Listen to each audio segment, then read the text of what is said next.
I got to tell you people about the this Long Island CW club. These guys are going around the clock.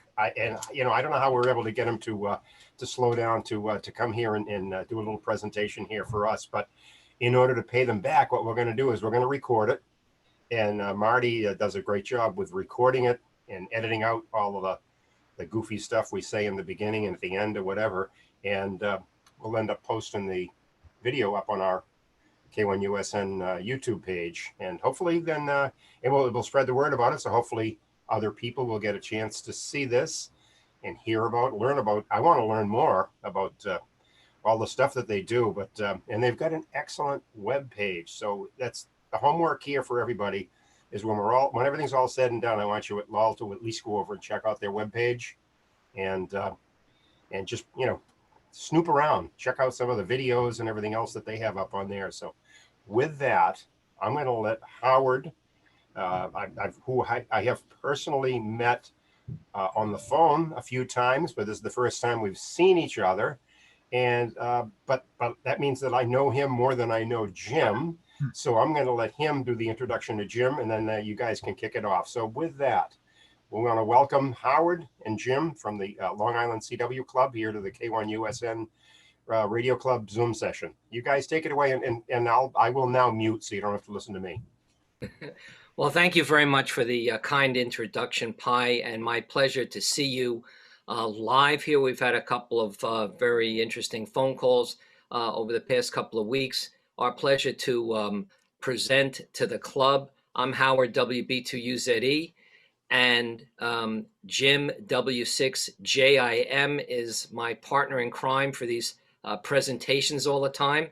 And before we get started, even before I introduce Jim, I want to congratulate the K1USN Club on everything you're doing to promote CW. I think the slow speed sprint, the SST, is a fantastic tool, and I'm delighted every time I scan the band and see all the activity that you've created. As a matter of fact, last Sunday night, I parked myself down as a run station at 12 or 13 words a minute, Pi, and contacted 10 members from our club and a few others that I didn't know, and it was very nice. So I really want to congratulate you on a fantastic contribution to CW.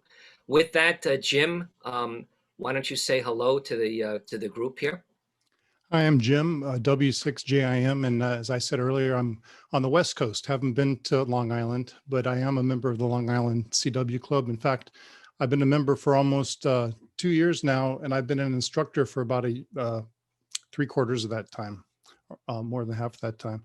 I've taught. I was just counting, Howard, how many people I've graduated through my basic course, and it's probably over 200 people now that have gone through all my classes, and including my QSO classes and things. So we're happy to be here to talk to you today, and we're excited to. We know we're talking to. It's a different audience than we're used to, right, Howard? Well, this is probably more of a CW audience than we usually get, which is great. And Jim, that's a marvelous fact. 200 people that you've put through your own classes. That Jim teaches a few classes a week. He teaches beginners 1 and 2, and also a class we call Demystifying the QSO. Part of our program tries to get people on the air as quick as possibly, and the best way to do that is to break down some of the fears, but we'll talk about that now. And Jim, I suppose we should bring up the PowerPoint and get going here. Okay, so our motto is to learn and have fun with Morse code. If you're not having fun, there's plenty of other distractions that will take your attention.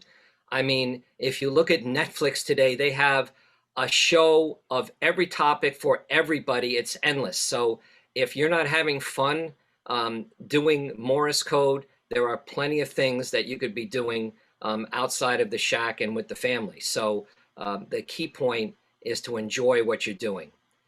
So having said that, what's the attraction of CW in today's high-tech world? Why would anybody want to learn CW? Well, CW is a beautiful vintage mode. It's still relevant today as far as its ease of operation.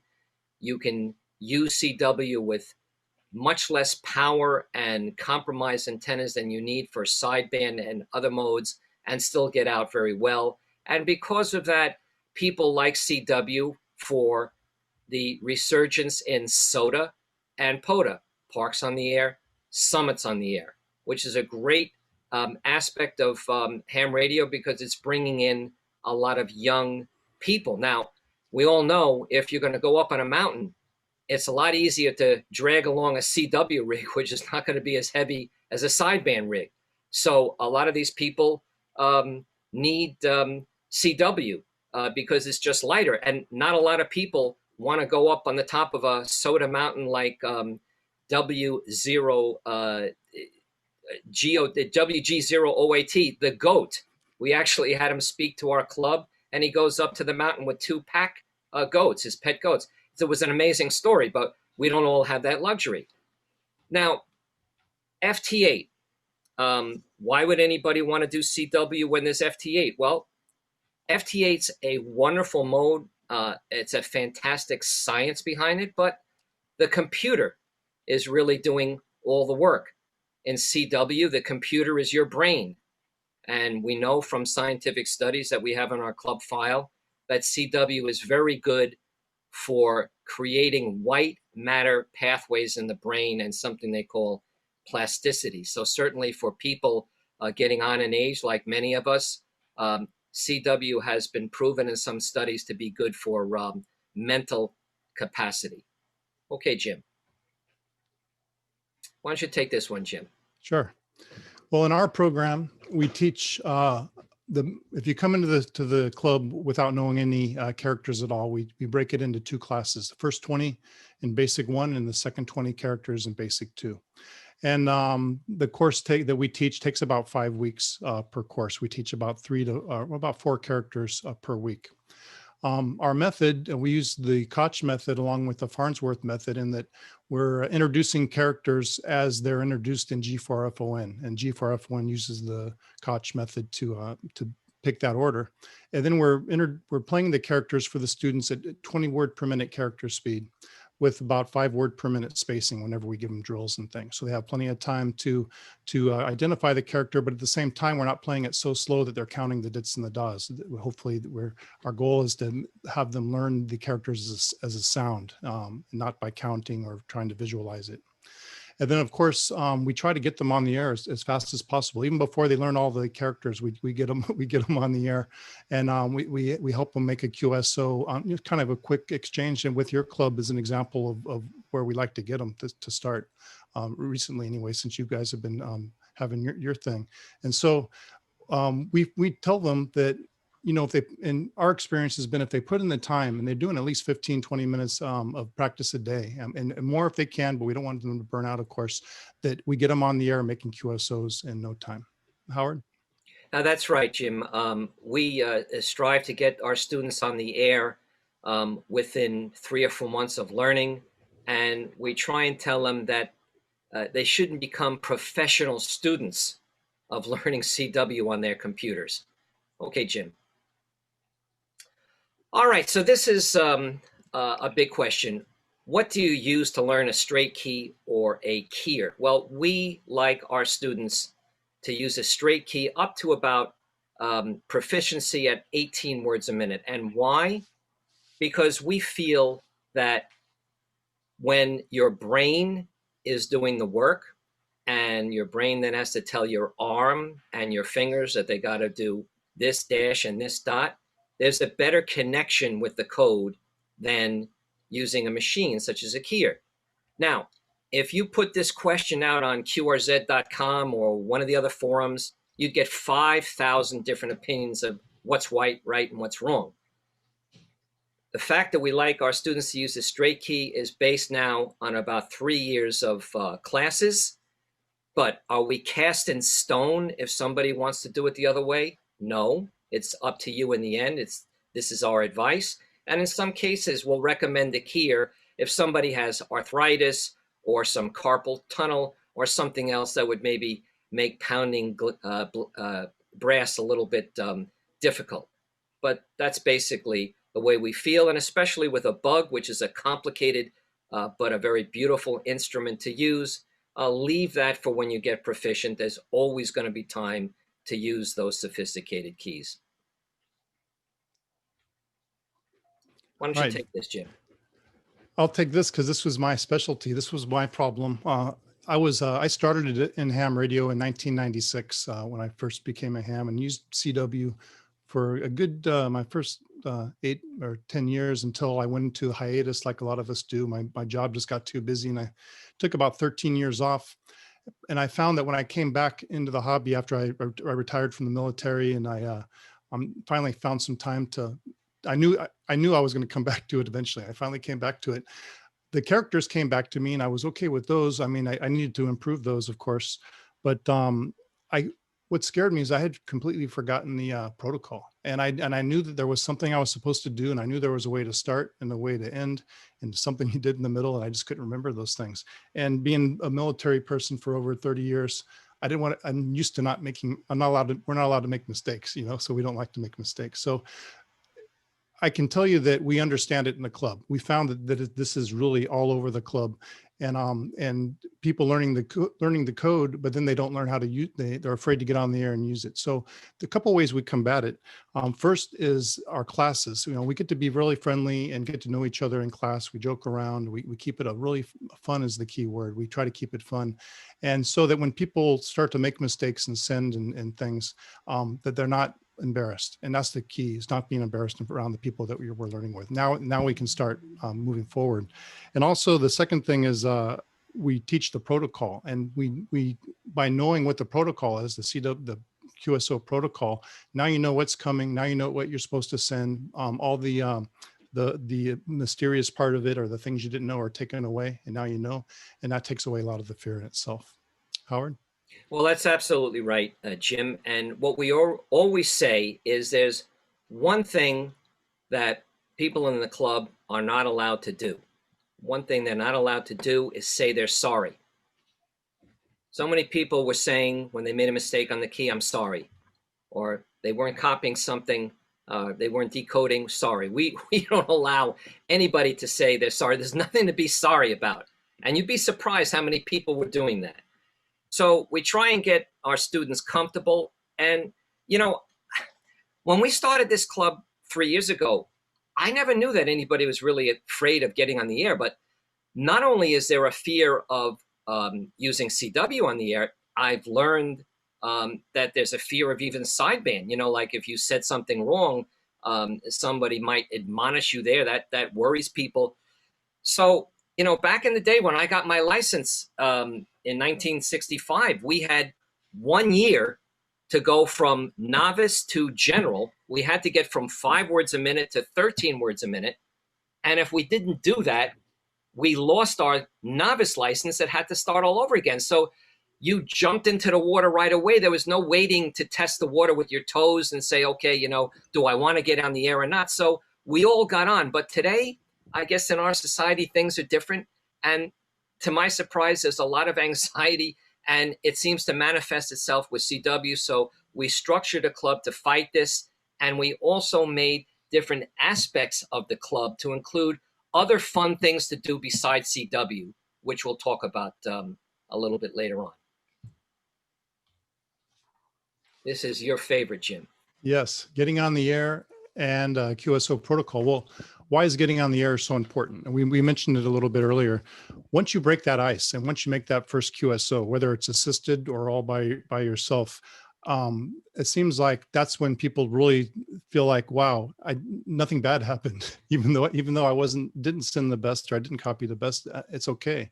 And then they really start to explode in their learning. Well, we've talked to people who've documented it. We had a guest speaker come. I think it was one of our speakers, but he had even documented that his learning progression went, at a rate like this. But as soon as you get on the air and start learning, it really climbs.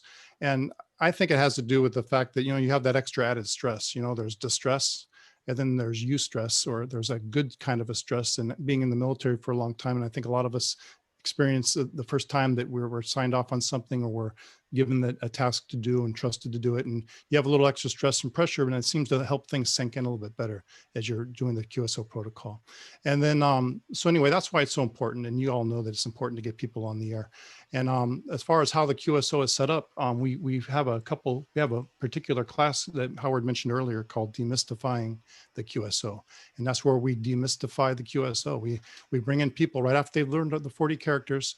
And the only requirement in that class, and it's not even a hard requirement, but I tell people we prefer it if you already know the characters to start to participate, because we're going to start doing the call sign exchanges, the standard call sign exchanges, and all the parts of the protocol. And in protocol 1, we call the different, I'm not sure if it's called this throughout the community, but protocol 1 would be where we do the first exchange of the RST, QTH, and name.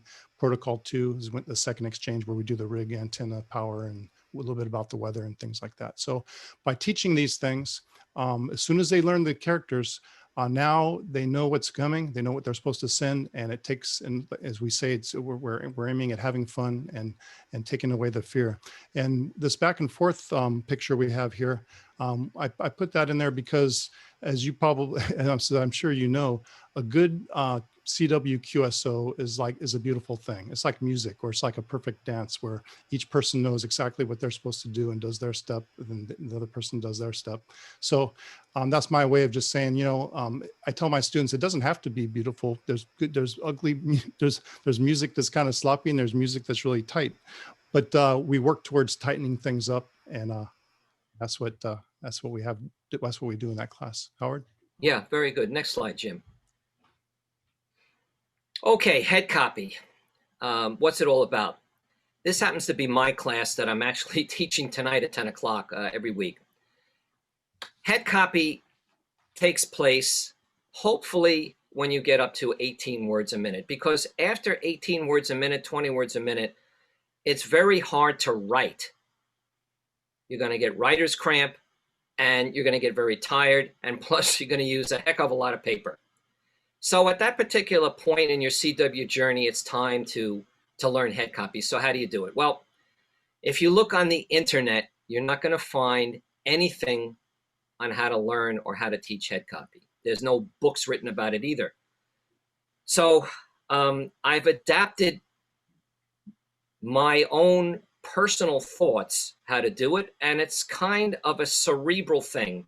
I can't go into all the details here, but I'll tell you that I've come to determine that for me personally, and I can only teach on the basis of what my personal experience is, I find there are 5 pathways to decode in your head. First of all, you have to move the CW from outside of your head into the middle of your head, like the forehead area, and put it on a moving ticker tape, just like we have here on this slide.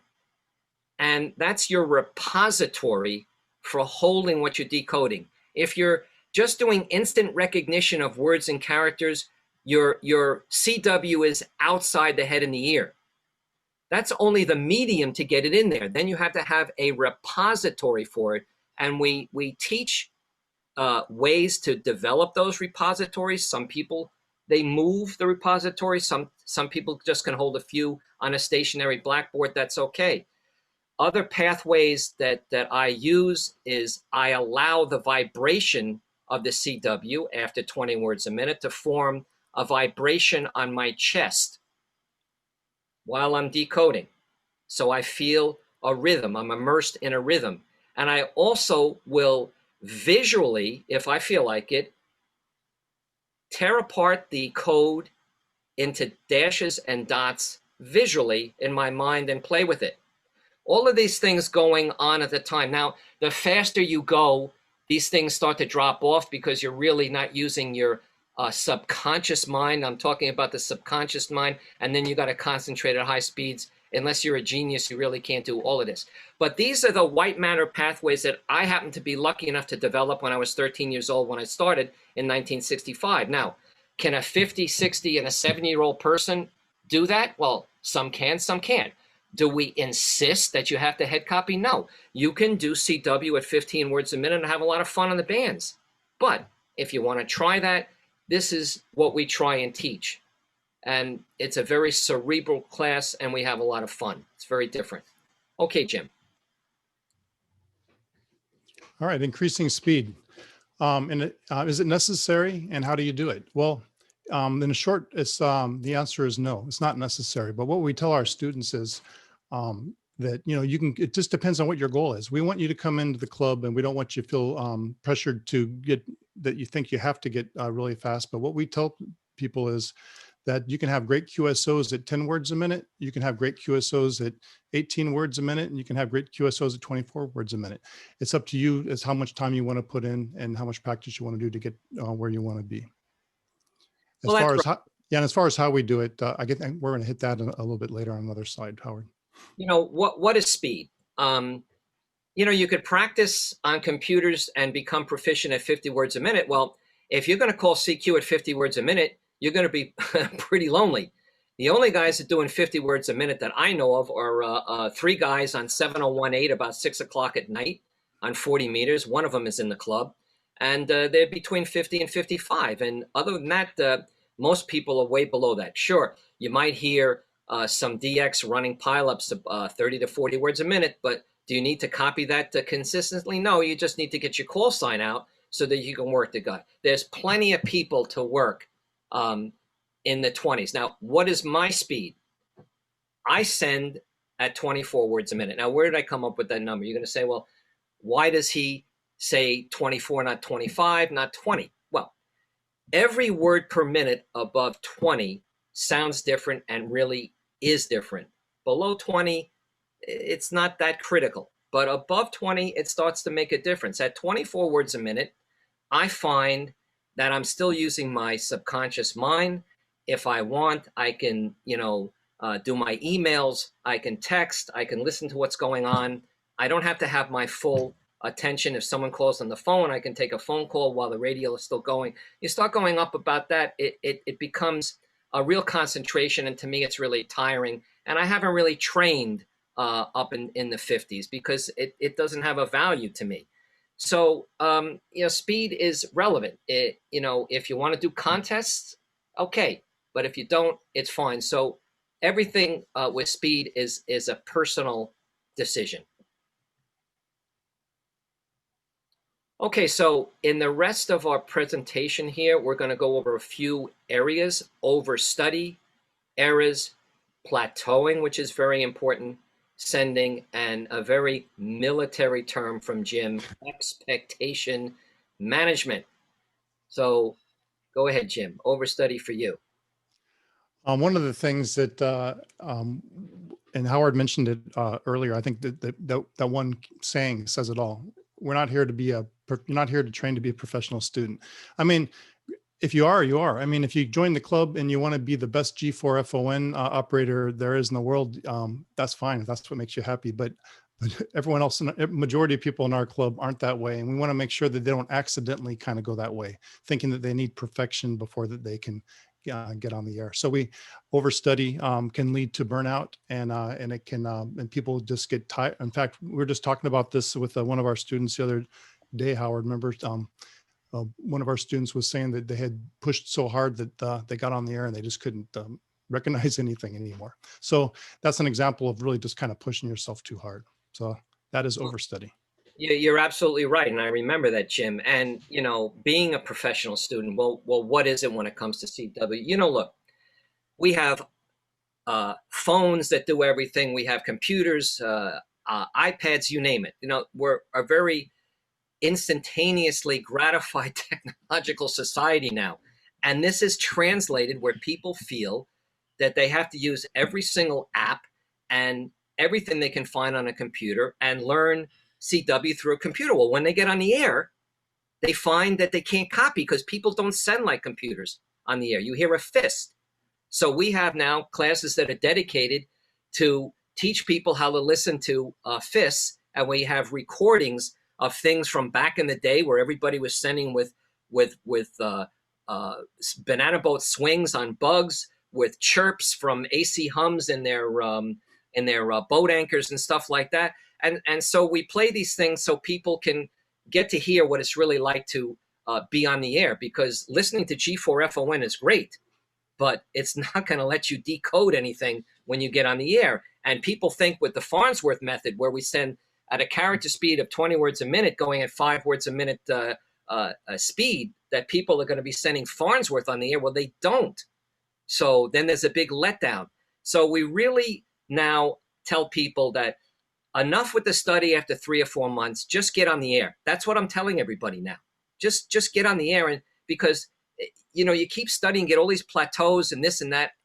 CW wasn't meant when it was developed years ago, and when it was at its peak in World War II, where we have all these studies and all this literature that was written about it on how to train people. They didn't have time to get people to learn CW for a year or 2 or 3 years. The war would have been over. So they had to crank out these people in a month. And I believe that's the same philosophy that has to be done. But this is a shock to people when they hear it. But look, that's what we do. Do people listen? Some do, some don't. Does it matter if they listen? Do we get upset? No. You're here to have fun, and you do what you want to do.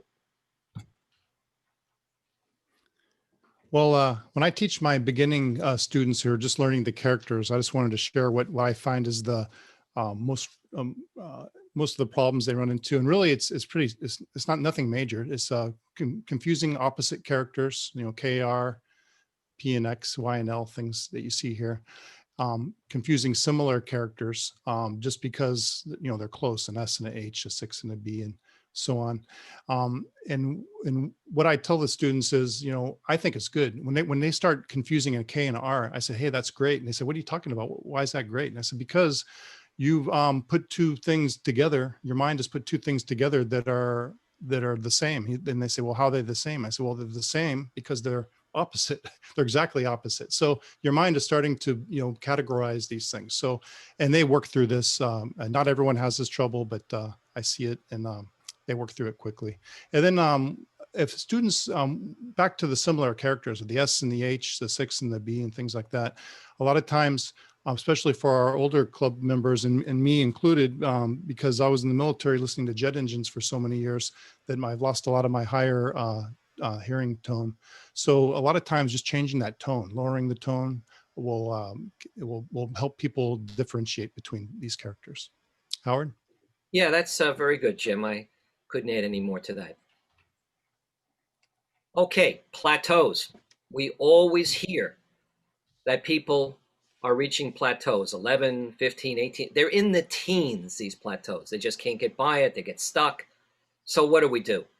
We have something we coined called periodicity training. Now, what is periodicity?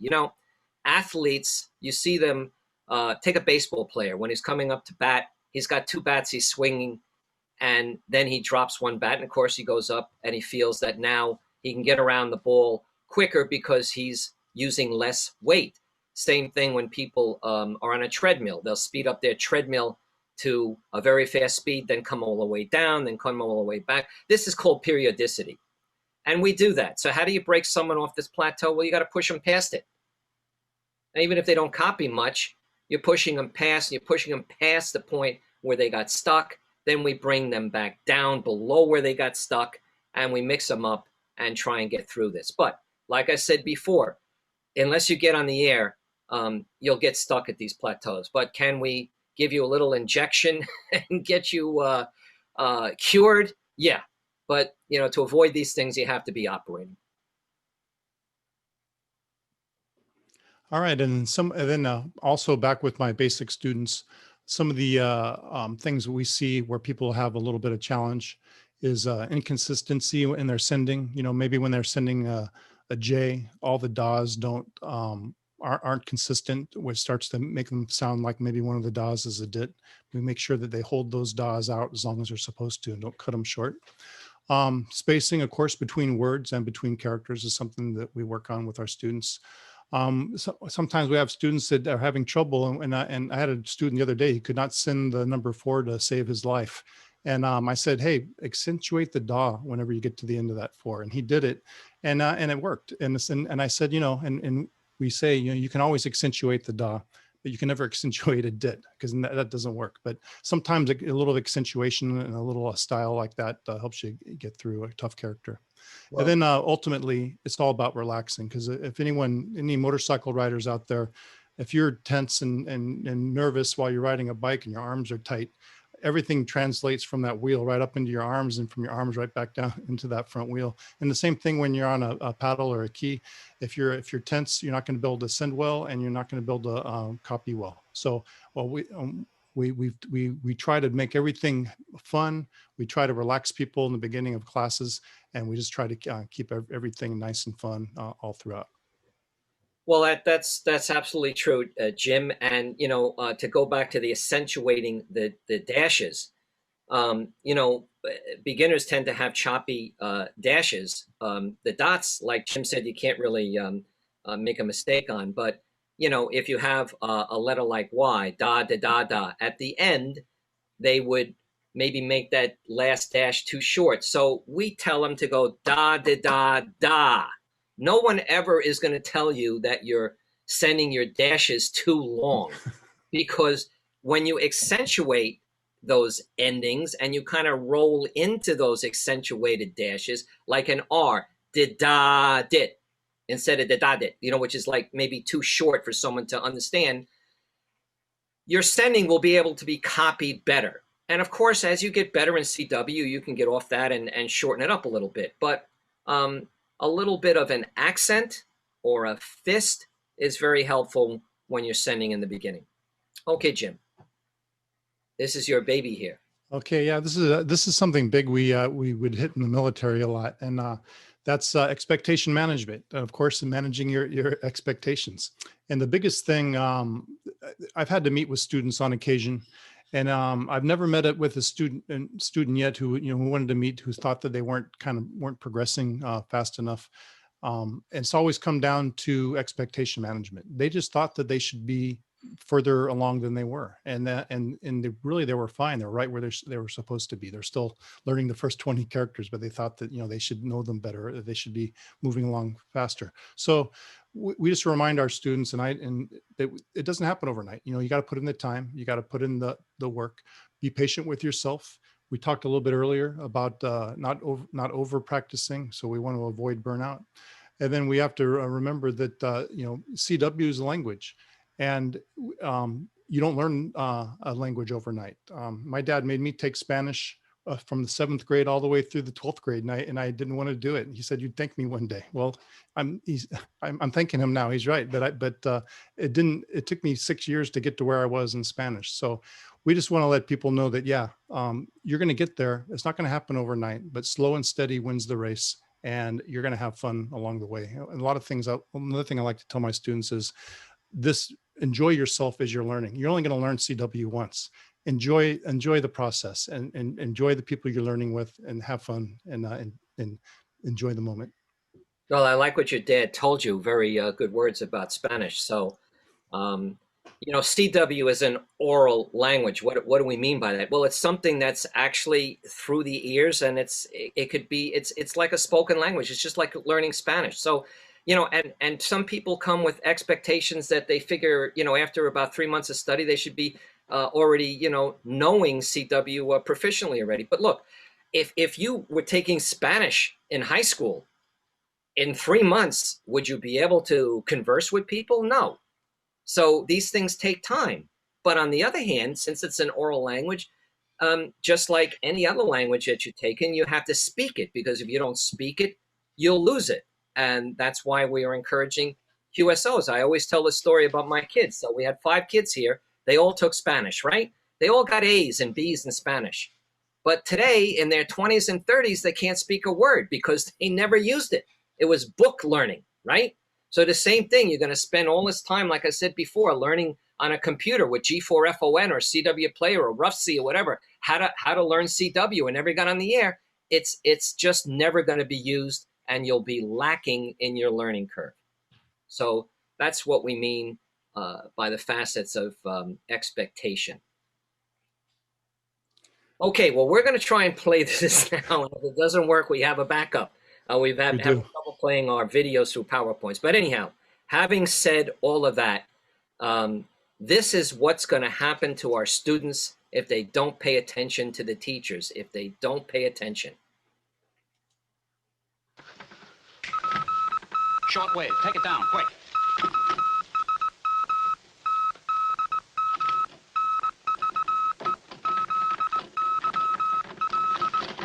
What's it say? Ah, shut up. What'd that mean? You too? Well, we don't hit that hard, okay? But it could happen. Anyhow, I love that video because I love the Three Stooges. Every time I see that, it's fun. And I want you to know that the CW in that is real CW. It's just random letters. And it's really with a perfect straight key fist with some of that accentuation that I was telling you about. I really enjoy that. Okay, so that's basically the presentation on how to learn CW. We thought we would jazz it up a little bit tonight and show you some things that, you know, we have some presentations that we would have done live, and some of these things we would have liked to show people, but you know, with the lockdowns, everything is virtual. So anyhow, what are we going to show you here? Last year, the club was fortunate enough to actually acquire a spark gap transmitter. Now, this is not exactly a commercially built transmitter, but there are parts in this from real spark gap transmitters. And I want to show you my first foray with it. This is in the basement of W2KRM's house, who sold it to us, and I'm trying it out for the first time. Here we go, starting George Flanagan's spark gap machine. I like the way this thing sounds, the way it's heating up. So here we go. I'll send a CQ.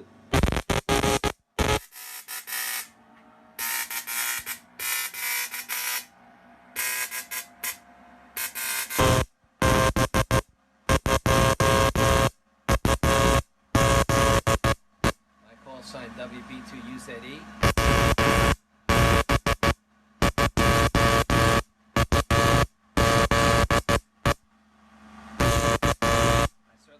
Put my finger over there, but it's really cool. Well, you know, if you heard the buzzing there, that was actually the RF from that thing was overloading the cell phone. You know, so that's what you heard. So that's our spark gap machine. Too bad we can't show it this year at Henry University. What's the next one? Okay, so we have another thing here. You know, CW back in the day could be sent with a sounder, you know, along telegraph wires. And I found this sounder in the basement of a Silent Keys house, and it was just peeking up at me, and we were able to get it. I have it right here, ready to go, but I thought that we would send it to you on the video first, and then I'll do something over here. So this is a real 1890s telegraph sounder from the telegraph days.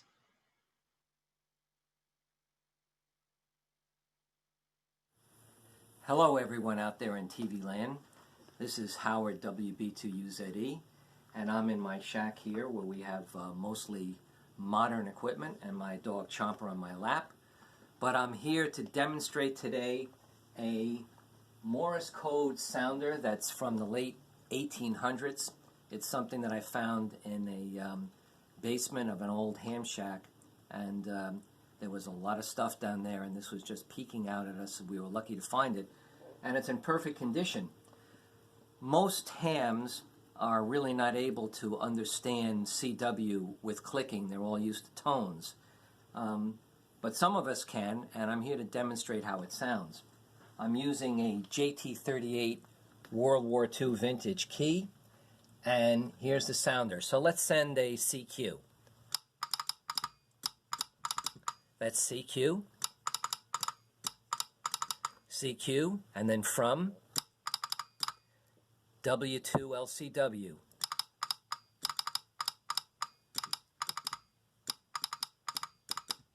Again.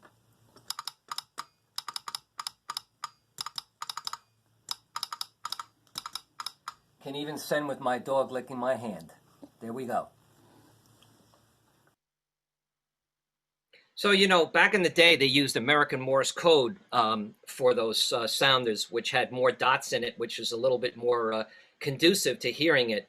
And if you really send very fast CW with the international code we use now, you really can't decode it. But slow like that, you could. So this, I don't know if you can hear it here, but here it is again. And they put it in a box to project the sound. So that's what these things sounded. What have we got next, Jim?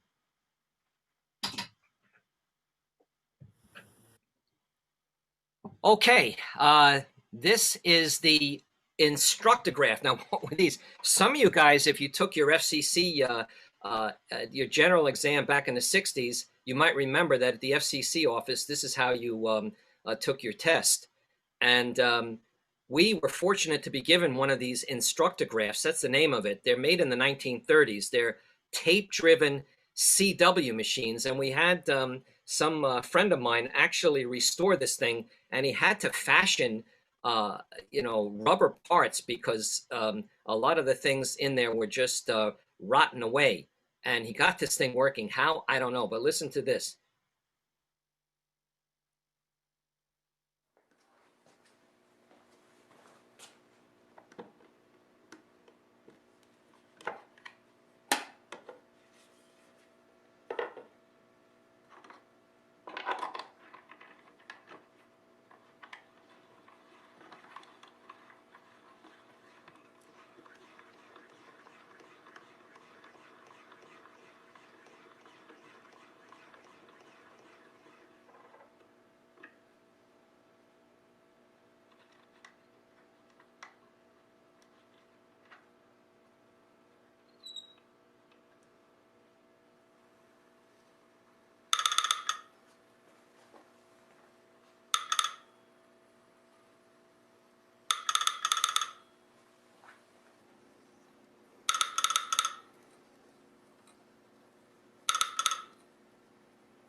Okay, Jim, we'll stop that so we don't run out of time. So that's an example of the instructograph. We thought we'd spend a few moments and show some of the keys that we have here. Jim, you want to go ahead and show everybody some of the keys? Jim, I think we lost your audio. You're muted. Yeah, got unmute. Excuse me. Yeah, the keys that I was going to show you, I'm having with my, I'm not sure if I'm going to be able to hold them up, Howard, since I'm running the slideshow and I can't turn my background off. But Okay. My keys was the Bengali blade and the Vibroplex bug are the two keys I use the most. All right. Well, I'll just show a couple that I have ready here. Here is the famous J38. Many of them were made by the Lionel company, the same company that made trains for us when we were younger. And millions of these keys were put out. You can still find them at Hamfests for about $70. They're very good keys. This is a very expensive Bengali HST, which is a single lever paddle instead of the two levers that are coming out single. It's very smooth for higher speed CW using a keyer. And most people know bugs. Since Jim can't show you his, this is my original bug that I got when I was a kid. I think I had this when I was 15 years old, and I used this until I graduated from college because I never had enough money to buy a keyer. Okay, so let's continue. So a little bit about the club, okay? We were started going on 3 years. It'll probably be 3 years in January, if I remember correctly. We updated this PowerPoint last week. The number of members is already obsolete. I believe tonight when I get everybody inducted, we're probably about 1,085. 50 states, 24 countries. We teach 59 adult classes per week on Zoom of all different varieties. We're teaching kids every week, and we also have special classes for YLs only, to help them feel more comfortable, so they're not like the only woman who happens to come into a class of 30 men, and they can always do that if they want. But if they feel more comfortable being amongst themselves, we have wild classes only. Let's go on, Jim. So here are some of the classes that we have on the left, many different classes on our website, longislandcwclub.org, longislandcwclub.org. We have in the About drop down all our classes with descriptions. And besides CW, as we were telling before, how do we get our community to have fun? Okay, well, you could figure, well, how much fun can you have out of just learning? Whether it's CW or whether you're learning physics, there would be some sort of tiring about learning, right? So how else do you have fun? Well, we have about 6 presentations per week. Monday nights, we have a presentation on bugs, cootie keys, and straight keys. On Wednesday, we have a CW makers class where people do building together, and we have a teacher that has a microscopic camera so we can show circuit boards. We have a SOTA POTA QRP forum on Saturday. We have an antenna forum on Sunday. We are into Internet CW. That's getting very popular now. We have special forums for that. So we have plenty of things going on, and we're always bringing in outside talent to speak to the club. So when Pi requested that we speak, of course I said right away, not only because I like Pi and everything that K1USN is doing, I know that there's a need for people to fill content with everybody locked down and the club's going virtual. So whatever we can do to help, we're ready to do, because we're on the asking side too, and some of our instructors and moderators for these forums are turning into Hollywood booking agents. That's what I call them, those type of guys you see on those movies with the cigar and their feet up on the desk with the the hat and all that type of stuff. So that's what we're turning into to find content. So this is what we do. What's next, Jim? Well, that's it. So that's basically our presentation. There's a couple of other toys that I wanted to show you that I have here, and then we'll maybe take some Q&A. But this was how I learned the code. This was my 78 record, which I still have. Maybe some of you guys have used this. It took me 31 days to memorize that thing completely. I turned around and said to my dad, who was a World War II B-17 radio operator, said, I'm never going to learn this code. All I did was memorize it. And then on day 32, it all came together, and I never turned back and went on.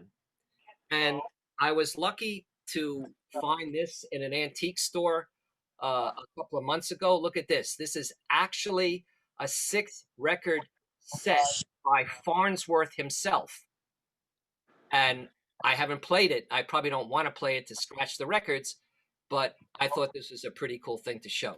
So that's basically our presentation, Holly and Marty. And, we don't necessarily like talking a blue streak like we did. We talked about, I guess, 40 minutes. We really like questions. We were at a club out in California, presenting in California. We did a 40-minute presentation, and then they had an hour-and-a-half Q&A. We love Q&A because that's where it's at. So I know as soon as we ask, like, are there any questions, there's going to be a dead silence. We know that. But we don't bite, and we love questions more than we do presenting. So if there's anybody that wants to ask us anything, and if there's time willing, Pi, we're all ears. Oh, there's plenty of time. And because I just jumped in here, I'm gonna make a couple of comments and a couple of questions, and then you can throw it right out there. But when you can, I think that's a new word. I never heard that before. Period. I can't even pronounce it. Periodicity. Okay, but it reminded me that when we used to do the CW exams back for the license exams, and we had the 3. I'm going back to when we would have like a 5-word per minute and a 13 and a 20. When we would give the exams, and that was one of the tasks that I had, we always started at 20, even if there was only one person that was going to take the 20 word per minute exam, and have everybody sit in the room.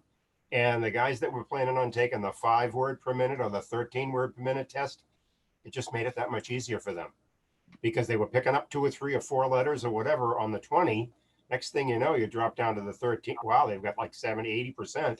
At 5 words per minute, they're yawning. So, you know, there's definitely something to that.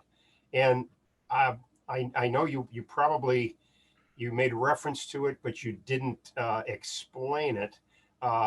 You talked about the internet CW. There's something that I've been reading on your, you know, on all the emails that come out from the Long Island Club about this VBand. So you could touch on that. But we had a question that just came up because of this on the SSTs that we do every week. You know, we get a lot of email from people that are participating, you know, about logging and all that kind of stuff. Well, someone asked a question the other day, and it was a very good question. You know, on our webpage, we describe the sequence, and it's like, I guess you could call it the protocol that we set up for for people making contacts in the SSD. And we laid out a couple of sample contacts with my call and Rick's call in there, but it's basically, you can see the format and the structure and the name and whatever. But we put in things there like GL and GE, and this person asked the question, well, you know, I really haven't done much on CW. I've learned all the letters and everything. What does that stuff mean? So we now are going to post some things about abbreviations up on the webpage. I wonder if you guys, how far into that you get with abbreviations and Q signals. So that's enough stuff from me. I'll let you answer that, and then you can throw it back out there. Yeah, if I could make one comment, Joe's iPhone is going, and it's causing an echo on my. I think he has. Who's that with the dog? Is there a dog in the background? Joseph's iPhone. I'm getting a lot of feedback here. I could hardly hear you, Pi. Let's EMS. Hello? Somebody's got a scanner going in the background. Who's that? Joe, you were kind of coming in. I know you didn't know it. Okay, very good. Thank you. That's a lot better. Okay, Pi, you know, Jim made an excellent protocol document that we keep in there. And how do we teach the protocol? We stay away from many of the abbreviations. Protocol 1, you know, stage 1, RST, QTH, name. Now, why do we go in that order? Because you'll hear on the air sometimes name before QTH, right? We believe and we teach that if there's QRM or QSB, you want to get the most important things first. And the most important thing is your signal report. If you have the call, you'll be able to look up the QTH and the name. So signal report first, then QTH. Also, QTH is more important than name. I mean, you don't really need to know that the guy's name is Bob, but you really want to know where he is. If you were operating CW on 6 meters, sometimes you have a 30-second window to get a contact done. You really want to know the guy's name on QTH, especially get his QTH, especially if he's not on QRZ by some freak type of thing. It can't happen. And we keep away from all those abbreviations. We'll just tell them, okay, AR, then K. And the same thing when they come back on protocol 2.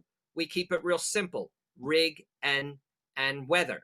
And then protocol 3 is, you know, goodbye. At 10 words a minute or 12, 13 words a minute, you're talking about a 15 or a 20 word a minute QSO just with a 3 or 4 stage protocol QSO. So we don't go into a lot of abbreviations at all. And we'll just say 73s or GE good evening or good afternoon, but the good lucks and all these type of things, we're not teaching at this point. But we do have an abbreviation list in our club file, which Howard, I need to add that in my QSO class, we do cover a lot of the standard abbreviations that you'll get. Good luck, good afternoon, good evening, and all that stuff.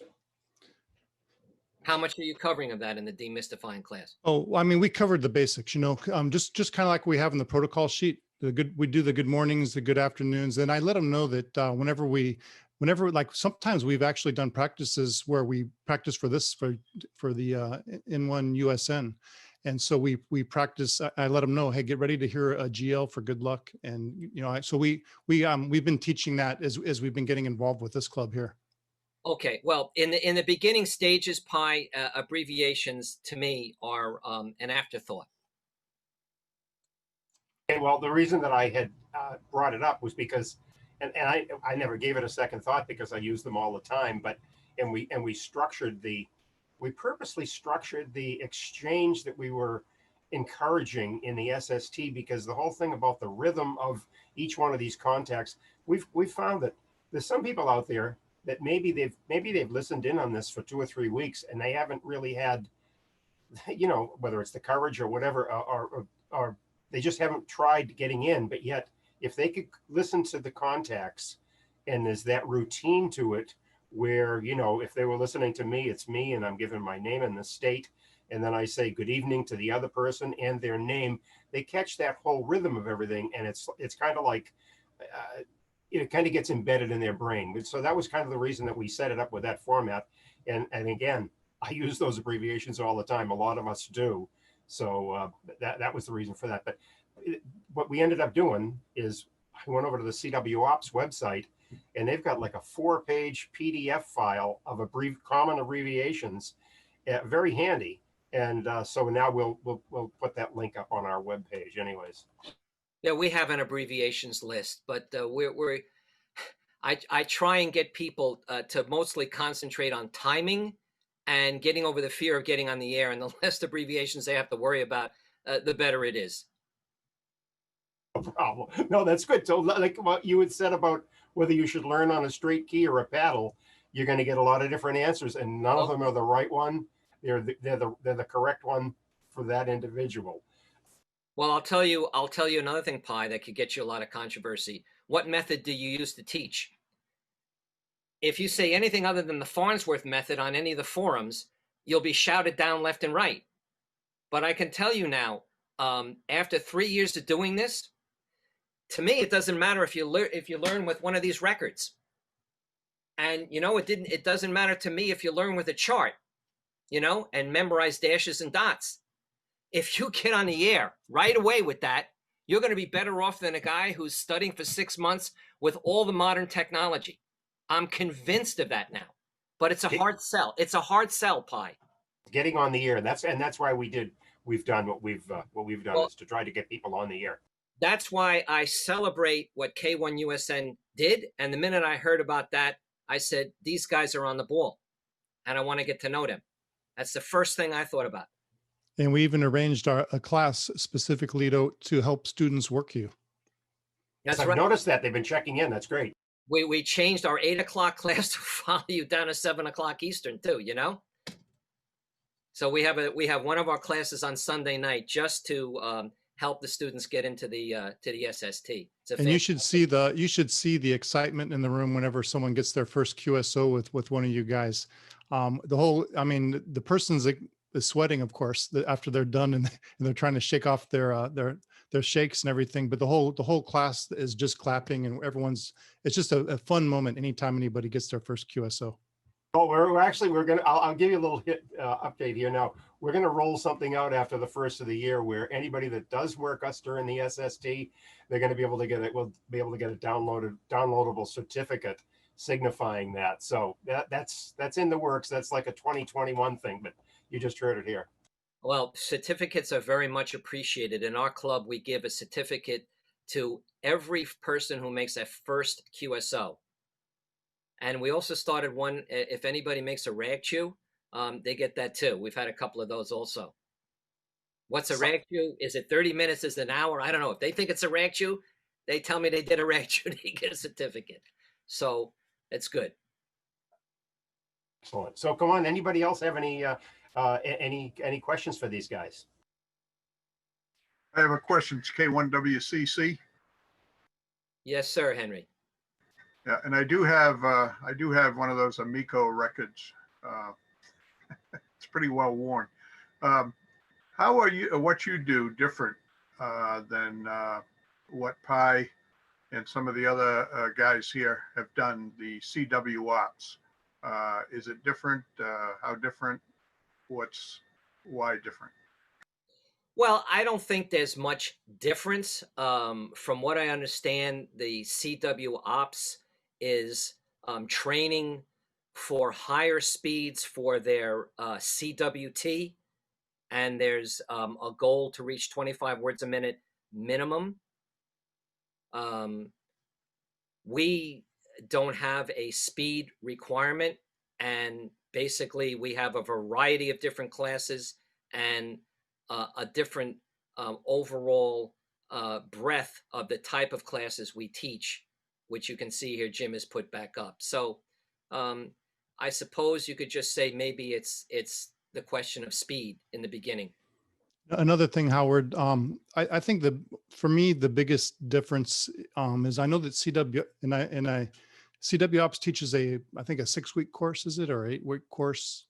And ours are continuously running courses. So if you have a schedule where you couldn't commit to a set straight 6 weeks, our club, you can just kind of drop in anytime you want, because our classes, like my demystifying the QSO class, just never ends. It just keeps on going and morphing as I go wherever my students need me to go. And as far as our B1 and B2 courses, where we teach all the characters in the first 20 and the second, they just continuously go in loops. So people can just jump in at any time, and they can move on to the next class at any time. So I think that's a big difference too. Okay, thank you. Are all your classes Zoom or virtual classes? Yeah, everything is on Zoom. Now, we're actually a hybrid club where we have many brick and mortar activities, as many as we can. We do portable outings, and, we do as much as we can, to get together on Long Island. At this particular stage, we can actually go out and do portable outings once a month and keep everybody safe and spread apart. Before COVID, we were actually having indoor activities. We were also traveling and going to museums and different outings and other radio-related events together. But all of that has come to a big screeching halt like the rest of us, Tom. So all our classes are on Zoom. Every class that I mentioned, the 68 classes we do per week, are all on Zoom. Thank you. So Pretty remarkable. And you get people from all over the world too. Because the other thing that I've noticed with this is that I get the emails, the digest emails from the Long Island CW group.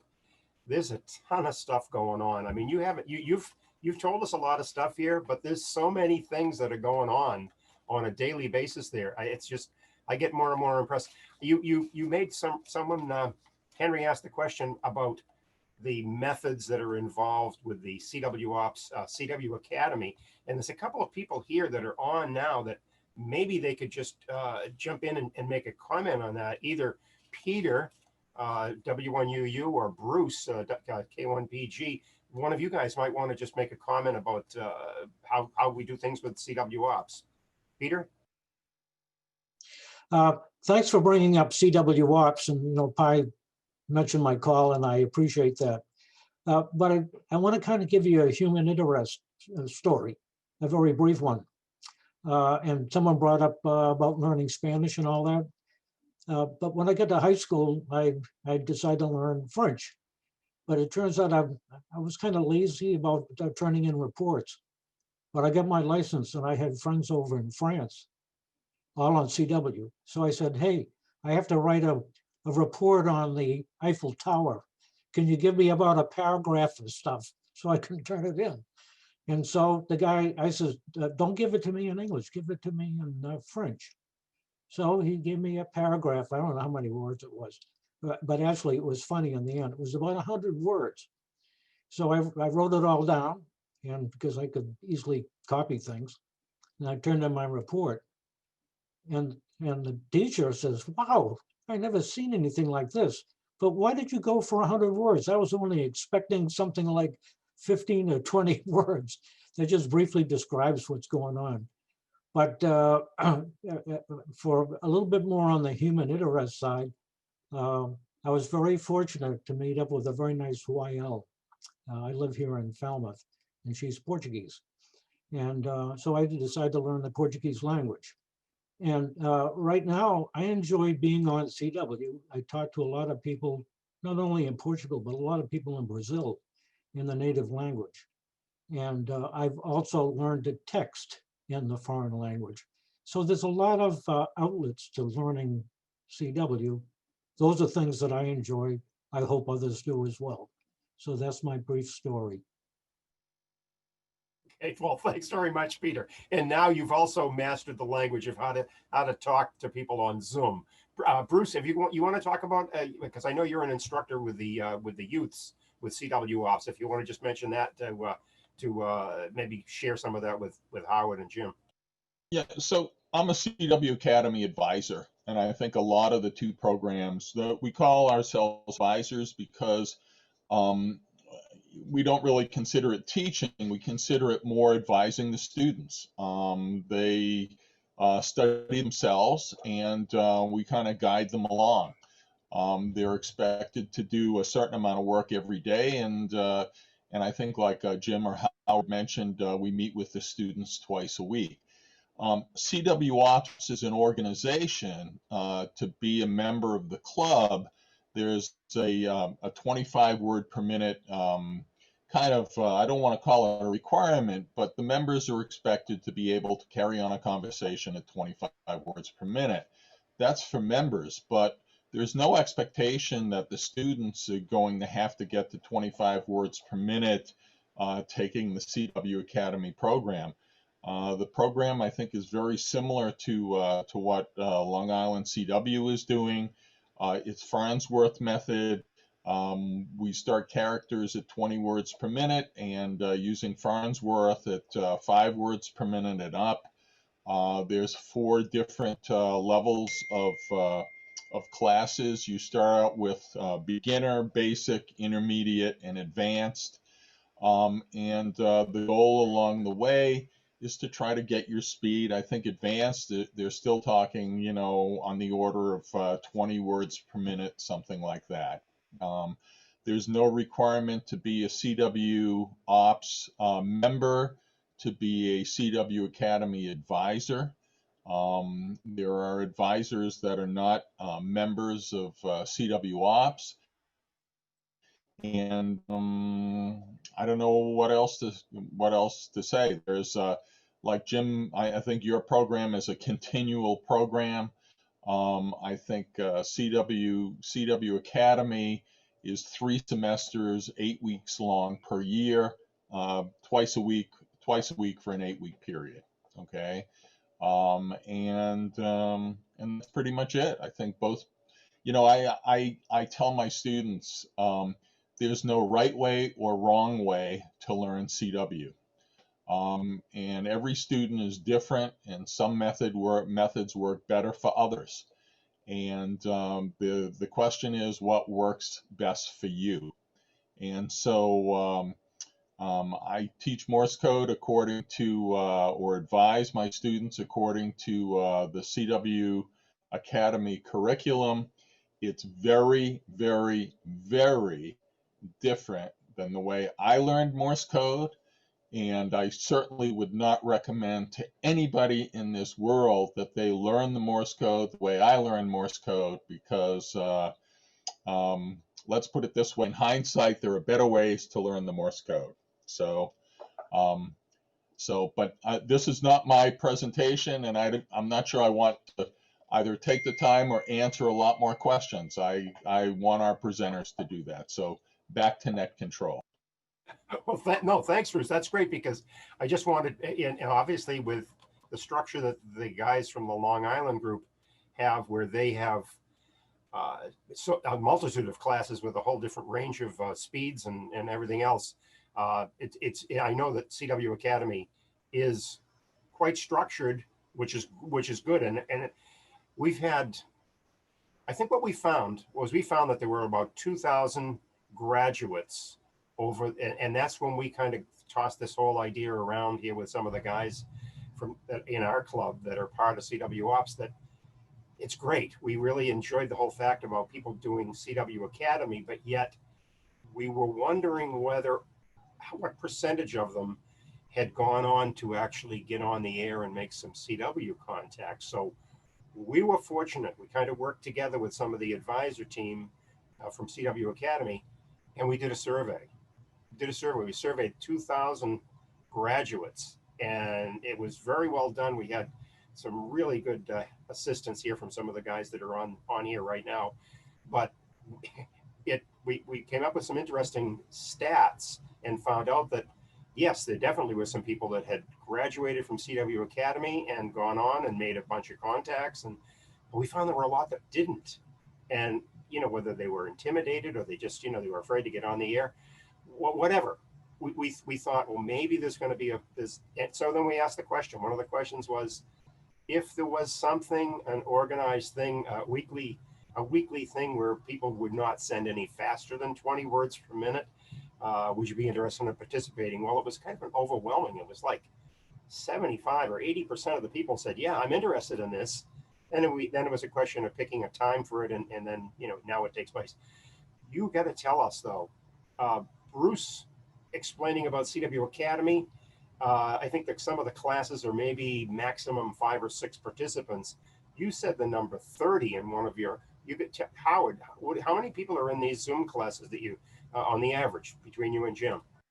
Anywhere from 10 to 30, depending on the subject. The forums sometimes can get 50 or 60 or even 90. It really depends.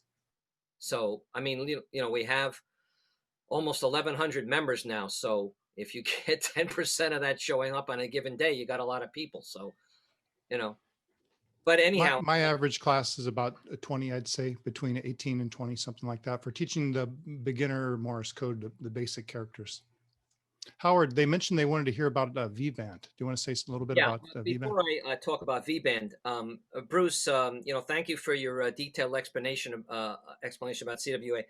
I am a CW Ops Life member number 1361. I've been involved with CW Ops since I found out about them years ago. I thought it's an excellent thing, and they do a terrific job. They put out thousands of graduates, which is fantastic. So we fully support CW Ops. And Peter, I like the fact that you're sending in other languages. I speak Spanish and Portuguese, and I do send CW in both and decode in both. So if you ever want to practice some of your Portuguese, eu falo português também, huh? Sí, señor. Now, VBand. What is VBand? A couple of months ago, we were approached by 2 gentlemen on the West Coast that started a internet CW server, and they wanted to make some trials to see if it was viable. And I said, this sounds great because we have so many people afraid of getting on the air. Maybe an intermediary step would be good, because we saw that with this device called a Morserino, if you've ever heard about it. It's a sophisticated keyer. I see Bruce is nodding his head. That's basically built on a few computer chips. The Morserino device also has a server where you can get on and talk to other people on the internet. So we said, sure, we'd help these people, and we made trials, and this thing just grew immediately in the club. I think there must be 200 of us who have ordered this dongle that they supply, which converts your key. It's an interface between your key and your keyboard, so you don't have to use the keys on your computer. You can actually use whatever key you have in your shack as the interface to the computer and get on. Well, everybody seems to love this because I guess it's just not as threatening, and we figure if they get more comfortable using internet CW, then they'll eventually say, okay, now it's time to jump in to the shark pool and get on the air. So that's what's going on with that pie. So the other thing that strikes me with that now is that, those of us that try to encourage people to get on the air, I think some of us forget that, well, we've assembled stations, we've put up antennas and everything else. And this VBand, You don't have to have an antenna. You don't have to have a radio. You have to just have the desire to want to try to communicate with people on CW. Maybe that's a good first step, because you find out, hey, this is pretty cool. I better get a radio now and put up an antenna so that I can do it in the real world and find out what QRM, and in other words, there's no QRM or anything like that with what you're doing, what you're talking about. Absolutely. And that's why we figure it's a good first step. We're hoping that people will finally say, okay, now I'm ready. And if that's what it takes, fine. And you want to know something? If they're having fun, we go back to that subject, having fun. If they enjoy doing this, and I never really know what the community is going to be going for until you kind of throw out the idea. I never thought there would be 200 people wanting to do this. And I've, given some other ideas to the club that I thought were really terrific. And sometimes they're like lead weights, and then we just don't do them anymore. So you never know what they're going to go for. But if we find something and there's substantial interest, we just give it a lot of boost and energy and run with it, Pi. Timing is everything, though. You said this when we were talking the other day on the phone. You mentioned that it was somewhere around August or something like that where this discussion had begun. Well, in August, we were still like we are now. It's just the whole thing about everybody wrapped in their cocoons. Whereas a year or so ago, if that was your awesome idea, it may have fallen on deaf ears. So the timing is everything. Well, I'll tell you, timing.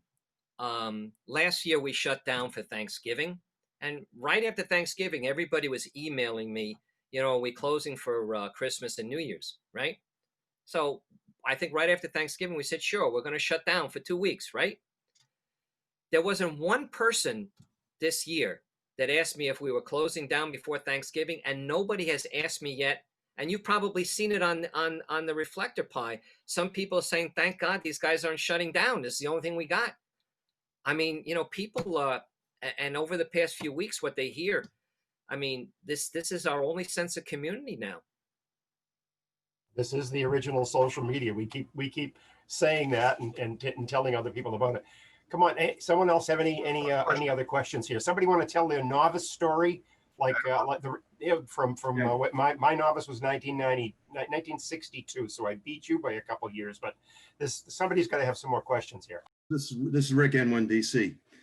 You guys are doing a great job. I was really interested to see the presentation, and it really underscored something that we really tried to have as the backbone of the SST, was to get on the air and try it out at a slow speed and not be intimidated.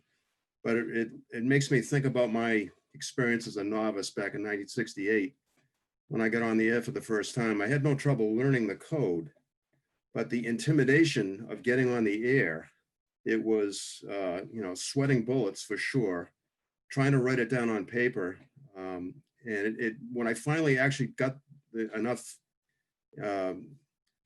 shed the fear factor and called CQ, my first QSO was with VE1ASJ on 40 meter CW. So it was actually a DX contact. I completely fumbled up the whole QSO. I barely got the RST recorded. And then I just stopped transmitting because I was so scared. But that one QSO, 4 days after the QSO, I got a QSL card in the mail from the guy. And then I sent him mine, and I explained that it was my first QSO ever on the air. He sent me this long letter encouraging me to continue. And after that, I decided to try the novice roundup. And once I got into the novice roundup, that really caused me to want to do more and more and more with CW. And once I broke the ice, I just never looked back. And I think some of the newcomers that are getting into the SST right now, if they're able to experience a similar thing, I've sent out QSL cards to everybody I've worked in the SSTs, the newcomers especially. And I think that getting on the air is the key to everything with CW. No matter what you do, once you get on the air, it just becomes so fascinating and so interesting that you can actually do it. So that's my 2 cents and my experience with it. Well, I agree with you 100%. And people today still break out in a hot sweat when they do their first QSO. Rick, we have a live QSO class on Wednesday, which I teach. and it's at 5:30 on Wednesday, and everybody gets on the same frequency. And let's say we're all on the East Coast, we hear a station over in Europe. We'll take turns working them, where I'll do the decoding to take the pressure off the student, and then they can concentrate on sending in their protocol.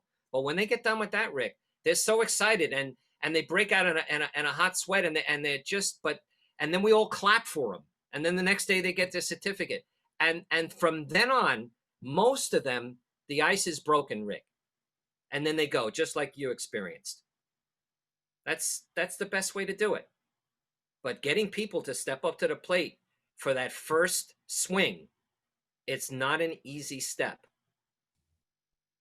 No, it certainly is not. I have a question. Yes, sir. A little unusual, but I think we all know that the prepper community is getting licensed at a pretty good rate. I've seen that online. Have you seen any indication of preppers interested in CW? It seems to me to be a natural. It's an interesting question, Henry, and I know about the preppers because they're buying up the boat anchors left and right. So if you see some of my boat anchors over here over my left shoulder, they're going up in price, especially the small ones like the old DX40s and DX20s that nobody ever wanted, you know?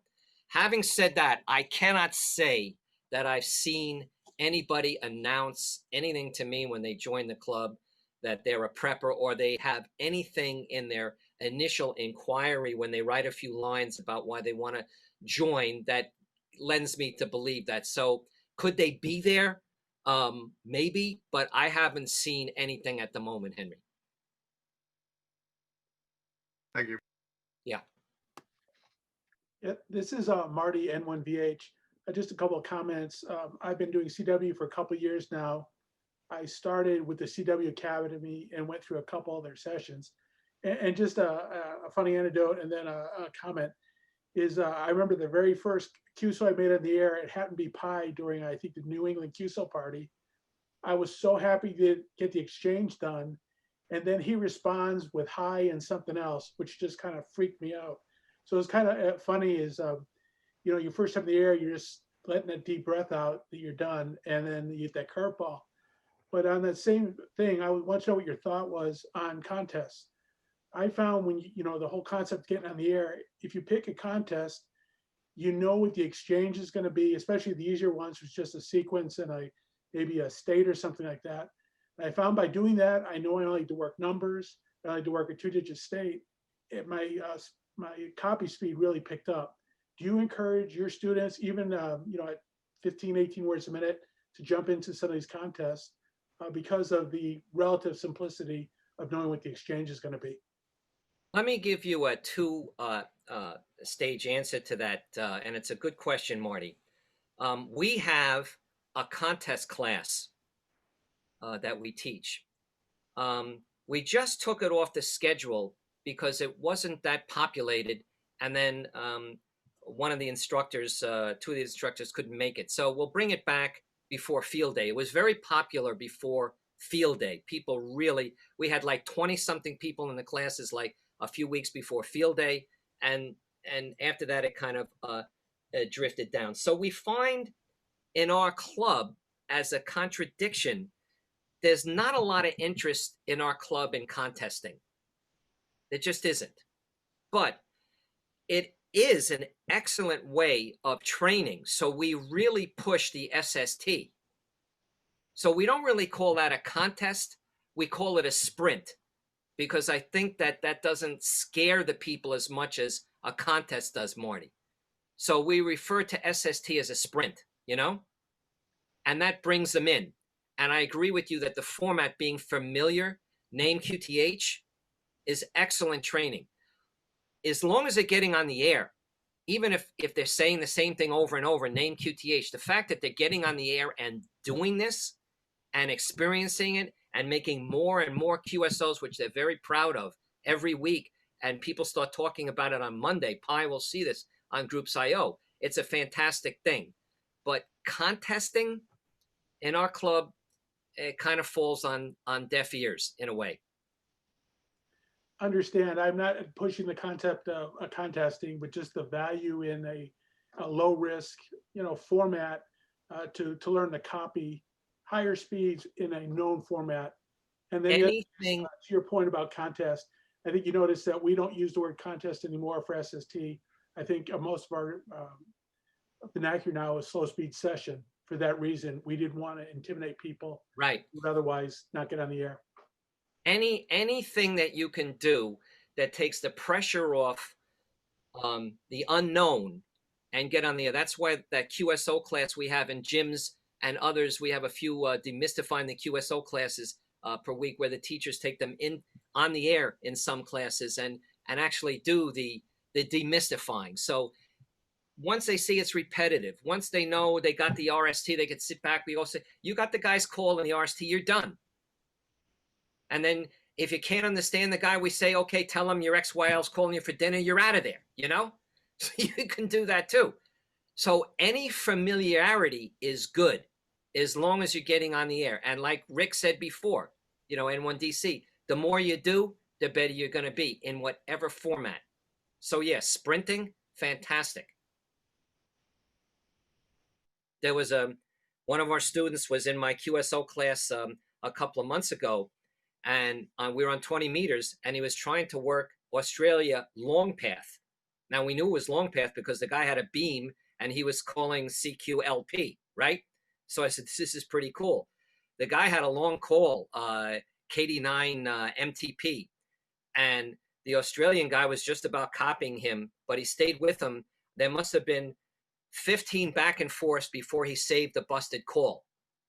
It was so exciting that the both of them exchanged emails between the Australian and the guy in the class and thanking him. And it's an experience that you'll remember forever, Bob, when you have that one person that hangs in there in your moment of need on your first experiences. So there's a lot of guys out there that'll do that even today. Okay, let's see. Okay, this is a QSO you remember, either phone or CW. Back in the late 70s, I used to like to hang around. I think at that time I was a general, but I used to like to hang around the novice portion because it was actually novices down there. And what I was running into was all extra class down there. But anyways, this particular class day, my old call was Whiskey Bravo 1 Alpha November Papa. Da-da-da-da-da-da-da. Anyways, I got a call from this guy, so I went back to him. This guy could not receive my call, or he couldn't send my call, and he was driving me nuts. I said, if the last thing I do, I'm gonna stick with this till this clown can finally get my call and send it back to me. So I did. It was like 30 minutes, 45 minutes. He finally got it, QSL and all that stuff, and I got, about a month later, I got a typewritten letter. He was home from the war, must have been Korea, had no arms, he was sending with his feet. And he actually typed this out, and I got it here someplace here in the shack, and he just typed this out, and I don't know if, I think I probably was his first contact, but he just appreciated all the time and effort I put into it. But when I'm saying, this, how I used to say, this guy sent him with his feet, he was. So, just a little, for me, time and patience isn't always my best suit, but I just figured I'd share that. One of the most unusual contacts I've ever had. How many years ago was that, Bill? It was back in the late 70s. See how we remember these things? Yeah. They're indelible marks, right? Yeah. Whatever happened to that guy? Do you know? No idea. No idea.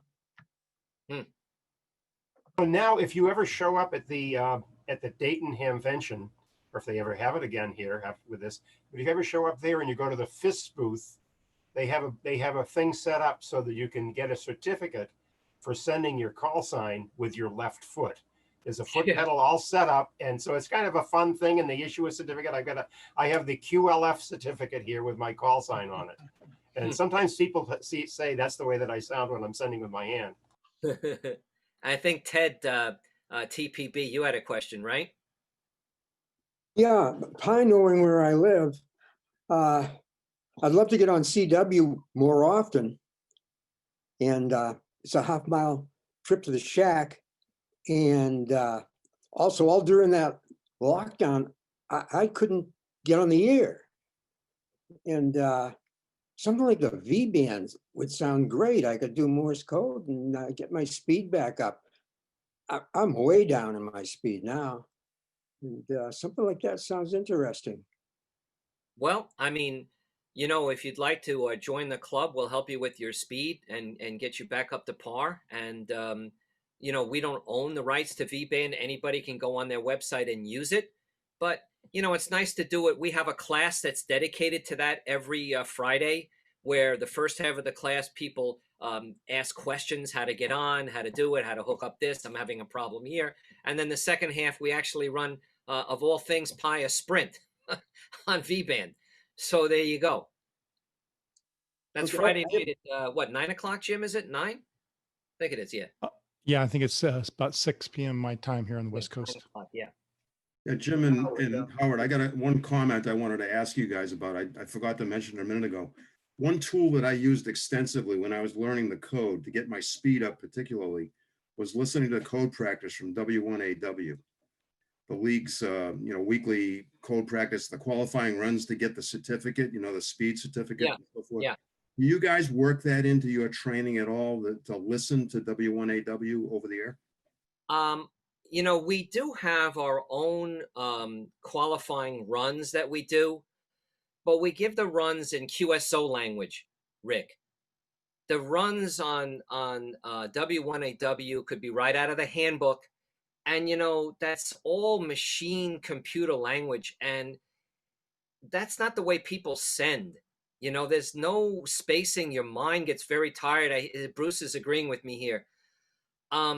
Look, all of these tools are good because you're listening to W1AW on the air. Of course, you could listen to it on the internet. The fact that you're listening on the air is good because you'll hear some QRN, some fading, some this and that, and you're getting out into the trenches, okay?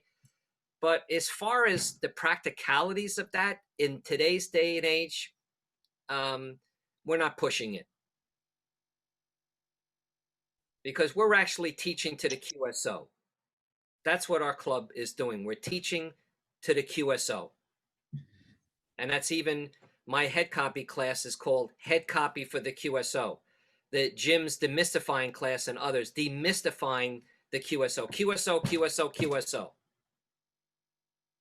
And that's the difference. And QSO, when you're listening to it, we even have a new class, Rick, where we take recorded QSOs. I mentioned this before.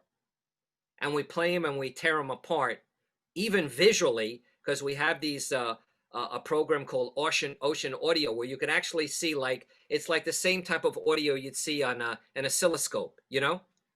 And we actually can slow it down and spread it out to the point where you could actually see the individual dots and dashes, and we'll look at the syncopation and the rhythm of all of that. So that's what we're doing, and you can't do that with W1AW. Yeah, it makes a lot of sense. I think with the lack of with the disappearance of the code test for advancing your licenses, when I had to take the extra exam, it was text that was sent to me when I went to the custom house in Boston. It was just like listening to W1AW. Then there was a multiple choice test after that, after listening to but today it doesn't apply anymore. I agree with the whole QSO approach. I think it's a lot more appropriate now. Speaking of club files, and I said something about it, but maybe you could just explain a little more. The stuff that you have in your vaults is extensive, and so if anybody has any interest, I'm not trying to sell memberships or whatever in your club, but I would think that if people get involved, there's so many resources that you have there, and just tons of stuff. So amongst the resources are like all those videos that you've had of many of these. Didn't you say you record every one of your Zoom sessions? Well, we record every one of our presentations and anything that's record worthy. So in other words, we won't record a class because, first of all, as Marty knows, these 1 hour or 2 hour Zoom things are tremendous files. You know, it's going to be almost like this one is probably going to be like 900 megabits or something like that. And, you know, they're beasts to move. So we use Dropbox to move them around. So there's a limitation. But yeah, we record everything, and anything that anybody contributes to the club that's noteworthy, I'll copy and paste into a Word document and put it into the club. If there's a running dialogue on the group's IO that I think is worthy of cutting and pasting, I'll do that too. And we have compendiums and compendiums of ongoing discussion. I mean, why lose it? If somebody has contributed some pearls of wisdom, there's going to be a guy's going to join in a few months that's going to want to know that, so we could say, just go to this file and it's there. And can I, you talked about this VBand, and Ted seemed to be pretty interested in that.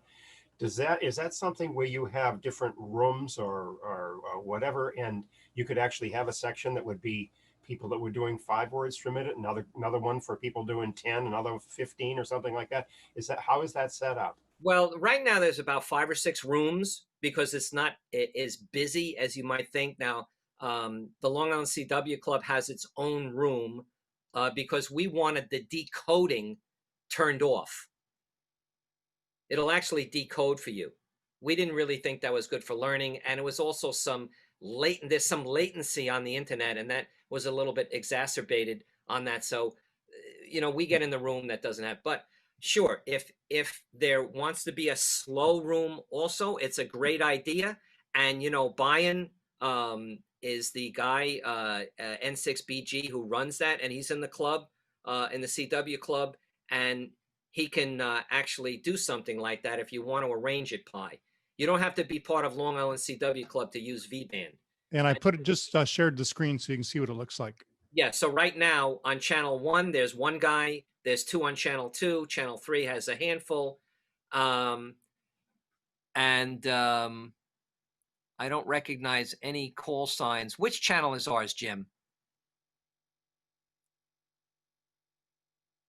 Jim must be muted again. I didn't log into the one with the club on it. Okay. This is the standard one. Yeah. Okay, so that's what it looks like. It's not entirely. It's not like people are beating down the door for this, but it's a good thing.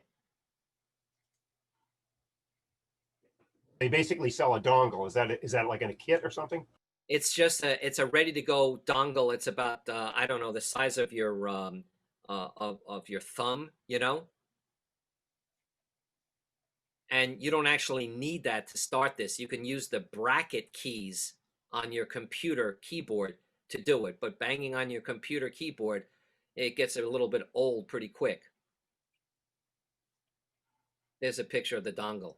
So they want, I think they're asking $25 plus shipping for it. And you can do it without the dongle with your keyboard. Use it as a straight key, but you can't go very fast. I could only go maybe 14 words a minute or so with my keyboard. But with that dongle, you can go as quick as you want. Maybe you could just mention real quick, what are the details about joining your club? How does that work? I particularly like the idea that you just continuously run these classes and you jump in and jump out whenever you can. My time is very limited, but I can jump in when I can. That might actually kind of work for me. Yeah, we don't have any requirement as to when you have to come in. All classes have rolling admissions, Larry, so you can come and go. And a lot of people, sometimes they stop for 6 months and they come back again. They take the life membership. Well, anyhow, if you go to longislandcwclub.org, go to the membership page, send the request form in. I will get that. I'll answer you within hopefully 24, maximum 48 hours, and I'll give you full instructions how to join. Most people choose the life membership, Larry. It's just the best deal. It's $90, and there's no other charges to be in the club. Everything else is included. If no one else has any other questions here, I want to thank both Jim and Howard for their time here today.